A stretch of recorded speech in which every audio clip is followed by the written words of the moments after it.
Bonjour à tous, Gabriel Davy-Cheval, je suis le fondateur de l'agence 1 minute 30 et c'est un nouveau numéro d'Enjoy the Day, le blog de l'agence. Aujourd'hui, je vais vous dire pourquoi il ne faut pas venir travailler en agence. Parce que si vous voulez gagner de la thune, si vous voulez gagner de l'argent, c'est pas en étant salarié d'agence que vous allez en gagner. Pourquoi ? Parce qu'une agence n'a qu'une seule ressource à vendre, c'est ses salariés, c'est ses collaborateurs. Et elle ne peut pas les vendre plus cher que les clients les achètent. Et avec ça, il y a tous les frais, les charges sociales, le temps où les collaborateurs ne travaillent pas, les loyers, etc., etc. Donc elle doit faire une marge sur son seul produit, le temps homme de ses collaborateurs. Donc de facto, la seule façon de faire de la marge, c'est soit de réussir à vendre plus cher, et c'est pas nécessairement facile, parce qu'on est sur un marché concurrentiel, que le client n'a pas nécessairement envie de vendre plus cher, etc. Soit réduire les salaires et réduire le coût des salaires pour faire en sorte que l'écart entre le coût du salarié chargé et avec l'ensemble des frais lui permettent de gagner de l'argent et permettent à l'agence de gagner de l'argent.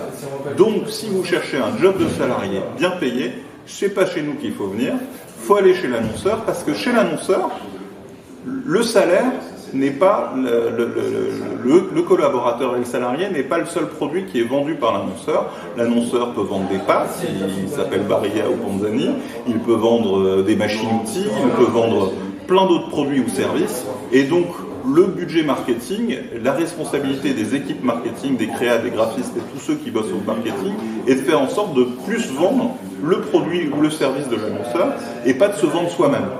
Donc dans ce cas-là, on peut payer très cher les collaborateurs si leur talent, leur créativité permet à l'entreprise de vendre beaucoup plus. Et la limite n'est pas capée par le prix de vente vendu à l'annonceur du collaborateur. Je ne sais pas si je suis très clair, mais j'en profite pour adresser un petit mot à mes collaborateurs avec qui je vais négocier les augmentations bientôt, pour effectivement leur dire que c'est pas que je veux pas bien les payer, c'est qu'il y a aussi une réalité de marché, des contraintes économiques qui font que si la boîte doit être rentable, je dois jongler d'un côté à essayer de vendre plus cher aux annonceurs et de l'autre côté à essayer de moins payer les collaborateurs, de moins payer les freelances. C'est là que se fait la marge, là que se fait la rentabilité de la boîte. Voilà un numéro d'Enjoy the Day un peu particulier, c'est le cœur de la vie d'une agence. Allez bosser chez l'annonceur, et puis par contre, le grand bénéfice de l'agence, c'est quand même qu'on apprend énormément de choses, beaucoup plus que chez l'annonceur, parce qu'on adresse beaucoup plus de sujets. Ça fera l'objet d'un autre numéro inverse, dans lequel je vous dirai pourquoi il faut bosser dans une agence, surtout au début de sa carrière. Voilà, Enjoy the Day, à bientôt, n'hésitez pas à commenter, n'hésitez pas à nous dire que vous en avez marre de bosser en agence, n'hésitez pas à nous dire que vous en avez marre de bosser chez l'annonceur. Faisons des chassés croisés, partons de l'agence vers l'annonceur, de l'annonceur vers l'agence. Tout ça, ça permet de s'enrichir, d'avoir une carrière intéressante. Enjoy the Day, à bientôt.